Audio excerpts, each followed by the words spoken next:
আসসালামু আলাইকুম। তো আশা করি সবাই ভালো আছেন। আলহামদুলিল্লাহ আপনাদের দোয়ায় আমিও ভালো আছি। তো প্রতিদিনের মতো নিয়ে আসলাম আরও নতুন একটা ভিডিও। তো আপনারা আমার এর আগের ভিডিওটা দেখছেন যে ভাইয়া কোথায় আসছেন এটা তো জানলেন না। তো আমি আসছি আমার কিছুদিন আগে দেখছেন যে অনেকের বোনের বাড়িতে, ঠিক আছে, অনেকের বড় বোন আর আমার জেঠটেশের মেয়ের বাড়ি। তো অনেক দিন যাবৎ হলো বলতেছে যে আঙ্কেল আসেন, আন্টি রেলি আসেন, তো আসা হয় না। তো আজ মাস্ট বি বোর ইচ্ছাটা পূরণ করলাম, এমনকি নিয়েও আসলাম তার ভাগ্নির বাড়ি। এখন হলো আমরা চলে যাব। আর এই যে এটা হলো অনেকের বড় বোন, আর এই যে অনেকের খালা। এরা তো সবাই চিনেন, কিন্তু আর বড় বোন তো কেউই চেনেন না। তো ওর বাড়িতে আসছি আমরা। তো দেখলেন তো দুপুরে কত কিছুর আয়োজন করছে। আবার নতুন জামাই নিয়ে আসছি বলো কথা, আমিও জামাই বলো কথা, বুঝেন না? যেহেতু শ্বশুর বাড়ির লোকজন সারা জীবন এই জামাই থাকে, শ্বশুর বাড়ির লোকজন। এখন হলো আমরা চলে যাব, ভাগ্নি চলে যাবো বলে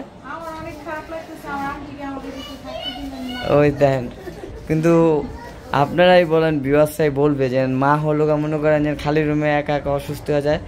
কিছুদিন আগে দেখছেন বন্ধুর আব্বার আনতে গেছি আমি এয়ারপোর্টে, তো রাত্রে 2টা বাজে আমাদের ফোন দিয়ে আপনার ভাবিদেরকে জাগাইতে হয়েছে, তোমার খালারে জাগাইতে হয়েছে আন্টি, ঠিক আছে। এই কারণে হলে আমি থাকতে পারতেছি না কোনো জায়গায়। কিছু একটু কক্সবাজার যেমন ঘুরতে, ওটাও পারতাছি না। চলো চলো চলো।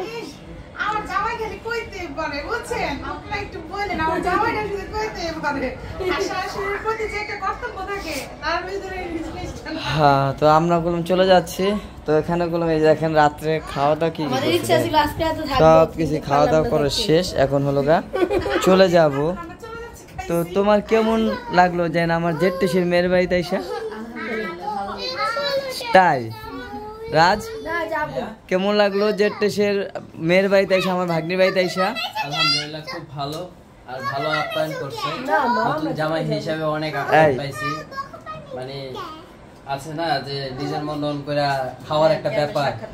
মানে আমি হয়েছি কি যে যে কোনো বাসায় গেছি এ পর্যন্ত জামাই হওয়ার পরে নিজের বাড়ি মনে করে সবকিছু করছি, ওই জিনিসটাই আমার কাছে সবচেয়ে বেশি ভালো লাগছে। কিন্তু তোমার ফেরাজ জ্বালাই না কে? আলো না, আমাদের আবার আলো এমনিতে আছে, আলোকিত করে দিয়ে আমরা চলে গেলাম, ঠিক আছে। আমার এই পাশে আলো এমনিতেই আছে, বুঝছো? আচ্ছা যাই হোক আন্টি, টাটা বাই বাই। হ্যাঁ ওকে। তো এখানে হলো সবাই নেমে যাচ্ছে, এই যে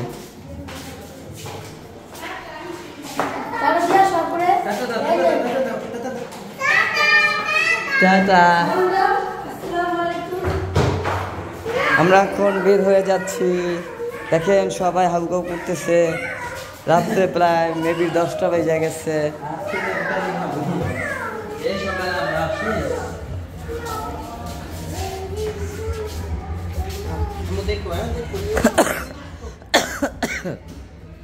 ঘটনাটা এমন হয়েছে কেরাল আমি উনি আমার হাত হলো পানিতে চিপে গেছে, আর ওই যে সাইড দিয়ে ওরে বাপ রে বাপ।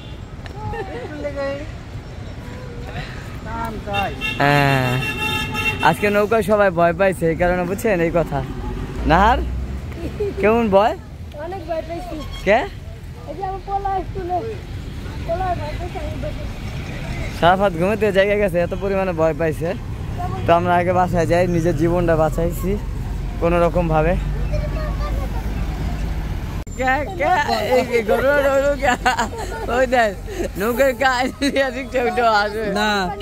লবণ পানি খাইব মরিচ পুরা,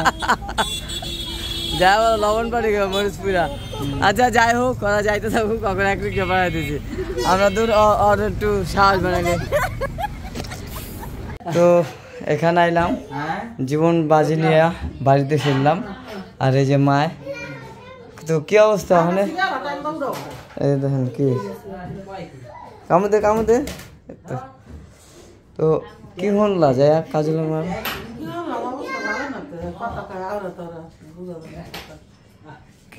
আপনি হয়েছিল কি একটু কল দি শুনি, কি হয়েছিল? আসলে আমার বান্ধবী খুব অসুস্থ। আচ্ছা আচ্ছা, কোনো কিছু খাইয়া যাই খায় সারা ধরে দেবে অবস্থা বেশি মতন না আমি যে কানে মনে না ওকে দেখে না অনেক সমস্যা দেখা দিচ্ছে। তো যখন বন্ধ হয়ে গেছে ফোন দেওয়া কইলা ওটা কি হইলো? ও না রাখবে পরে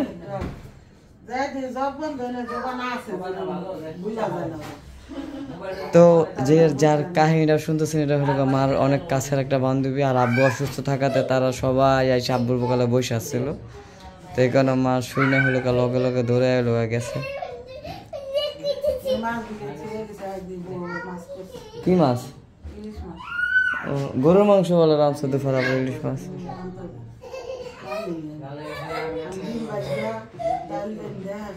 তো হাগর মাংস রান্না রেখো।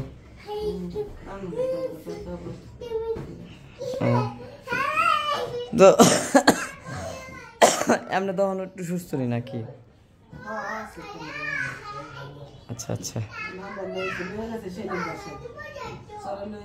ছেলের বাসায় তো তার বান্ধবীরে হয়েছে আর বোনের বাসায় নিয়ে গেছে ছোট ছোট। হ্যাঁ মানে ওটুর ছোলো কাজ কাম করবো সব আলু জাউলা লেতুর পেতুর মানে অসুস্থ মানুষের রোগে লাগে থাকার লাগে ওই খালি ওষুধ খাওয়াতে খালি ওষুধ খাওয়াতে একটু পরপরটা খাওয়ায় রস টুস খাওয়ায় একটু খিচুড়ি রান্না খাওয়ায় একটু সাদা রান্না খাওয়ায় এত খাওয়াতে পারে না বইলেরা লেগেছে। তো এক বাসায় কতদিন থাকবো? বোন কতদিন থাকবো যদি পোলাই না দেখে? যাইবো কাজে যাই দেখো দেখি ওষুধ পানি টাকা পয়সা খরচ করে দিবি ওই তাহলে দেখবো মানে ওর পোলা লই আর দুইজন ওর পোলা দুইজন তিনজন সমান না একসাথে মারামারি করে। আচ্ছা আচ্ছা ও হ্যাঁ হ্যাঁ হ্যাঁ ছেলেরও তো পোলা মোটর। হ্যাঁ পোলা পানি যে আমরা যে জায়গা থেকে আসলাম দেখছেন সারা পাঁচ সারিবা যেই বিরক্ত করছে ওরকম সব ফ্যামিলিতে পোলা পানি একটু এরকম করে।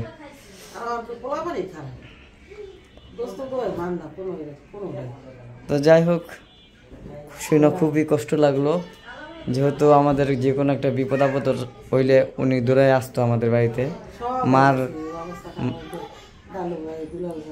মার কথা হই না যদি শুনতো মার সমস্যা দূরে আইতো, আবার মা হলো আমাদের সাথে একটু রাগরুগ করে হলো ওই বাড়িতে যা বুয়া থাকতো। তো এই কথা শুই না হলো আমরা আবার আমার শ্বশুরবাড়ির দিক থেকে দূরে পড়ছি মানে ভাগ্নির বাসার থেকে। তো আপনাদের ভাবিরও মন খারাপ এই কথা শুই না তাড়াতাড়ি করে চলে আইলাম। আর ওইখানে হলো সারা ফাঁসিরা কী করতেছে এইটা নাইতে না হাইতে বাড়িতে কী করতেছে ওরে সর্বনাশ।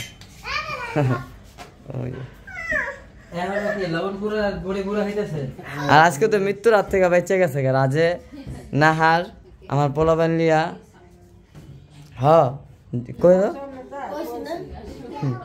যায় না হয় হ্যাঁ যে শারমিনের দিকে আমরা যাবো হয়তো সাঁতার জানাই তো বললে মরগা আমরা আবার রাইট না আমি তো সব দেখবো কি রে তুই নদীতে কস্তুরিতে ভরা কস্তুরি সরা দিলে তো নৌকাটা একটু ডলে থেকে হ্যাঁ হ্যাঁ বেশ একটা ডিফারেন্স যতটুকু ডিফারেন্স যদি পড়তাম এলে ওদিকে শেষ আমার কোলে শাড়ি ভাই আমার কোলে সারা তো নামে নাই যে হালকা একটু কাই দিলে মনে করেন যে গেছি সব।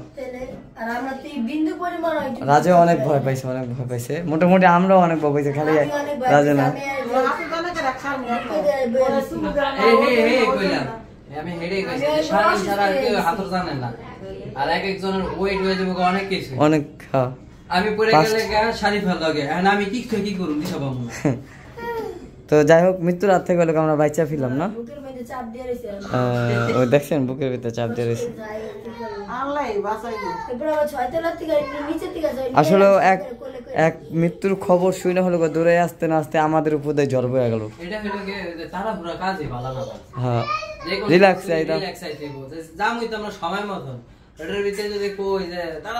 না বাসা আবার মেহমান আসছে দেখে দূরে আয়া পড়ছি।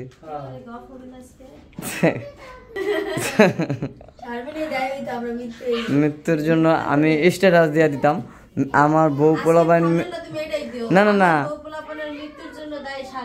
না আমার বউ না, এই কারণে আমার অনেক ভিউয়ার্স বলছে যে আপনারা শারমিনের থেকে সাবধান থাকবেন। হ্যাঁ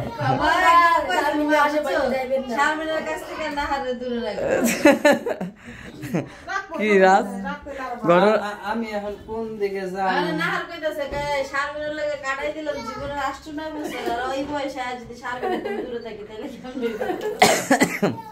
তো বুঝলেন তো অনেক কাহিনী ঘইটা গেছে, একটু বেড়াইতে যায় আজকে না, মাঝখান দিয়ে অনেক কাহিনী। ভ্যান্দা মৃত্যুর সাথে পাঞ্জা লই যাইলাম আর হ্যাঁ ওইখানটা বই জামাই জ্বর আয়া পড়ছে দেখেন। হ্যাঁ দেখছেন